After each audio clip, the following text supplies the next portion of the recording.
dhimma Finfinnee dhimma abbaa biyyummaati. Dhimma Finfinnee irratti paartii Oromooniiti political community Oromoo keessa namni Oromoo ta'ee ormatti galee dhabamu. Garuu hogganoota siyaasaa Oromoo jidduutti dhimma Finfinnee irratti garaagarummaan uumaan jiru. Osoo qalbii qabaatanii dhugaadhaan nu kuffisuu barbaadanii kana hubachuu qaban turan. Maaliif qabsoo wal'aansoo keessa hoggaa seentu qaama waliin wal'aansoo seentu san ejjennoo isaa sirriitti beekuu qabda. Laafina isaa sirriitti beekuu danda'uu qabda. Ciminni Oromoo tokko dhimma Finfinnee irratti. Dhimma Finfinnee kaleessa eegalle. Dhimmi Finfinnee ijoollee ta'ee yaadadha. Ijoollee ta'ee hawwisoo abaa'oo keessatti waan ture. Finfinnee iyyattii goojjoon kiyyaatti ijoollee argee tur ijoollee Finfinnee hin dhufin. Finfinneen bakka Oromoon irraa buqqa'u eegaleedha. Bakka gabrummaan Oromoo itti eegalteedha. Finfinneen galma bilisummaa Oromoodhaati. Kanaaf hubannoo burraa kan nun ka'e. Torban darbe san uummanni gara galee akkasitti kan bahe abaa'oo simachuu qofaaf miti. Tuttuqqaan isaa yaalan. Alaabaan Oromoo, alaabaan qabsoo Oromoo, alaabaan dhiigaan dhufte Finfinnee hin seentu. Ilaalchi farra Oromoo ta'e sun bifa saniin calaqqisuun Oromoon imala gara biraa qabates kaansel godhe akka dhufu godhe kan dhufuudhaaf fedhii hin qabnes gara galee akka dhufu kan godhe. Kuni dhimma Finfinnee irratti dhimma Finfinneeti beeki. Dhimmi hiriirri guddichi miliyoonni 4 irratti argame suni dhimma Finfinnee ta'e. Dhimma simannaa bira dabree dhimma Finfinnee ta'e. Paartileen siyaasaatis dhimma kanarratti ejjennoo waloo agarsiisuun dirqama ture jechuudha.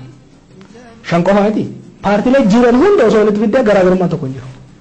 Kanaaf ibsi isaan agarsiisan sun dhimma Finfinnee irratti Oromoon hanjamaa qoosaa akka hin qabne dhimma Finfinnee saba Salamoon keessa akka jiranii mirgi isaanii akka kabajamu haa ta'u garuu magaalaa guddoo handhuura Oromiyaa kan taatee fi magaalaa qabsoon guddaan falmaan guddaan irratti godhame akka ta'e warri har'a miti abbaa Finfinneeti isin asii deemaa jiru kuni bulchaa dammaqsaa fa'aa gaafa 2003 fi 2004 manni asuma turan gadi bahanii manguddoodhaaf hin dirman 2016 hiriirri yaamamee namni keenya akka waggaa tokko asuma turan gadi hin baane Oromoon beekee dhimma Finfinnee irratti waanuma fedhe lubbuu fedhe wareeguudhaaf qophiidha kana hin beekne isaan kanaaf ibsa ejjennoo paartilee sun isaan dhiyeessanis wanni isaan rifachiisee isaan dinqisiisee fi baay'ee waan nu tuffataniif Oromoon tun qoqqoodamte chirichaaroodhaan isaan bitanneedhanii waan yaadaniif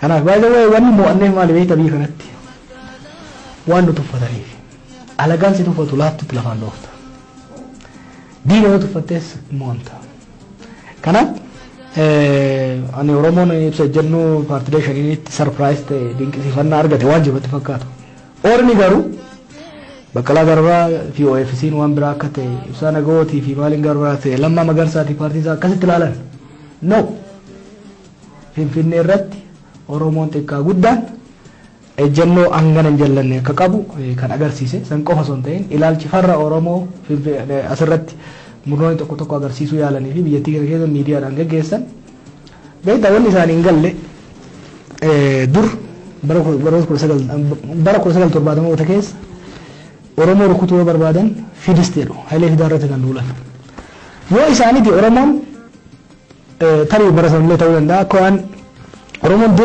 shira san waan hin agarreetti fakkaata Hayilee Fidaa irratti yeroo duulamaa turetti Hayilee Fidaa miti waan isa duubaan jirudha kan rukutuu barbaadan bara 1990 keessa Leencoo Lataa irratti kan duulamu Leencoo irratti duuluudhaan abaaboo irratti kan duulamaa ture Oromoo hunda irratti kan duulan amma immoo Jawaar irratti kan duulan deflected fakkaata kanaaf inni isaan rifachiise maali nama ilaalcha yoo waraanee ibsa sana nuun agarran Keeniyaan ture isaan nama maal barbaadanii qabsoo Oromoo kana nama tokkotti gadi xiqqeessanii tokko baga xiqqeessuu barbaadu lammaffaa immoo duula nama sanirratti gochuudhaan waan nama san miidhan fakkeessaa garuu qabsitti miidhuu barbaadan kanaaf kan immoo Oromoon itti dammaqee jira kanaaf yeroo hogganoonni paartii 5 bakka bu'anii ejjennoo fakkaataa waggaa dhageessan kan isaan rifachiise isaan wachisiise kan warraa ka'eeti.